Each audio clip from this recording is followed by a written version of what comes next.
नमस्कार, माझे नाव सरन्या जाधव. नमस्कार, माझे नाव रोहित आनंद. आमच्या शाळेचे नाव जिल्हा परिषद केंद्रीय उच्च प्राथमिक शाळा हडसणी आहे. शुद्ध पाणी शुद्ध करण्याचे साधन आम्ही तयार केले आहे. पावसाळ्यात गढूळ पाण्याची समस्या मोठी असते. हे पाणी अतिशय तसे वापरले मानवी स्वास्थ्यासाठी हानिकारक ठरू शकते.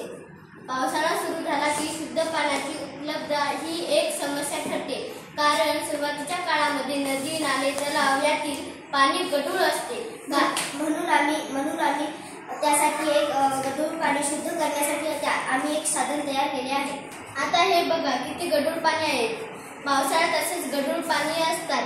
तर या गढूळ पाण्याला आपण स्वच्छ पाणी करण्यासाठी या साधनाने आपण स्वच्छ पाणी करा.